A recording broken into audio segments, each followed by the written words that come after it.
Today's Funnies is about conference room nonsense. And if you've worked in a business office, you know there's a lot of nonsense when it comes to conference rooms. Since we're on projects, projects mean collaboration and working with people. And generally, you need a place from which to do that. That is the conference room. But conference rooms are also the wild frontier of office life. There's all sorts of rules. We break them all. So we're going to have a little bit of fun today, talk about the collective dysfunction when it comes to that. No one is innocent. We are all guilty of these challenges. And maybe, just maybe, you will leave with a more civilized view than when you arrived to this conference call. So here's the nonsense. First, there's scheduling the conference room. Then there's when you get to the conference room, inevitably there's people there and you have to barge in or knock. There's the technology that's always a problem. Then there's the thermostat, never the right temperature, too hot, too cold. What do you do? The conference room snacks, and then meeting behavior in the conference room. So let's jump into it. Here is booking the room. You go online, it always says the room is available, and inevitably you get there and there's some challenges.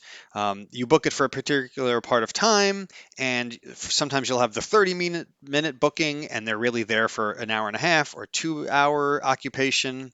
You're staring outside, they're ignoring you. Then you get the 90-minute booking that's nothing. You've got recurring meetings that show up on the calendar, but nobody attends, and yet the room is taken.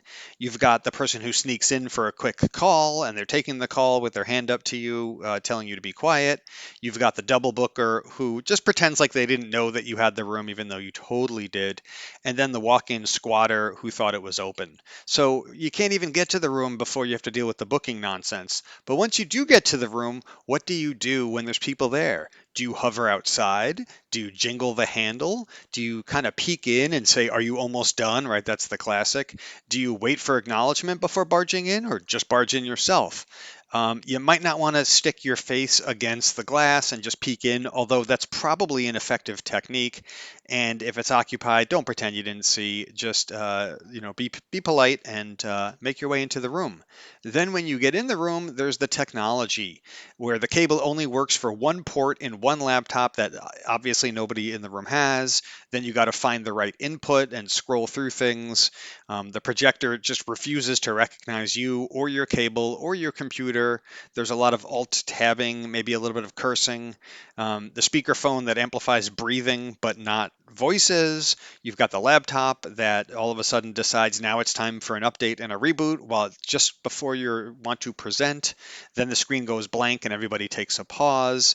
And then the coworker comes in, unplugs something, and magically everything works. Then you've got the temperature war. One person's always cold, one person's always hot. The thermostat in a lot of rooms doesn't even do anything. It's decorative. You click on things and literally nothing happens. Some people might want to bring personal items such as a desk fan or a blanket. You've got the thermostat adjuster who and this is totally me. I come in before the meeting and turn it down because I'm always hot. But then the climate changes every 10 minutes. Somebody will mention, is it hot? Is it just me? And then there's an argument, and the point is that nobody will agree, just deal with it. Then you've got snacks. You've got the person who opens the loud chips and crunches on them, especially when you're on a conference call and people are trying to dial in and listen with shuffling papers and crinkling bags. You've got the trail lever, right, marking their territory with crumbs everywhere. There might be coffee spilled. The person who microwaves fish or brings in like a tuna melt and joins the meeting, that's always fun to stink up the whole room. Maybe somebody will share with you, but generally there's some interesting smells when it comes to the conference room. And finally, meeting behavior. You've got the person who's clacking away like they're coding at the Matrix with really loud keyboards. You've got the circle back repeater who just repeats everything that people says, pretends like it's their own. That's the best. Then you've got my favorite is when there's 10 empty chairs and somebody sits right next to you and there's lots of open space. They didn't need to do that. When you're in a conference room, it's hard to multitask. Everybody kind of knows if you're not paying attention. Then, especially if you're going to ask a question that was already answered 10 minutes ago, and then you've got the person who just refuses to let the meeting end with one last thing. So, look, conference rooms are shared spaces. We need them for our projects. We need to collaborate. But the etiquette in booking matters, entering the room matters, using technology. Just accept it. It's not going to work. You're going to have to figure it out, just like you need to accept that temperature piece is impossible. Recognize that smells matter. In both food or possibly people, meeting behavior is a team sport. And finally, be considerate, be aware, and please do not bring the tuna sandwich into the conference room. Let me know if I missed any etiquette content. Otherwise, thanks for watching.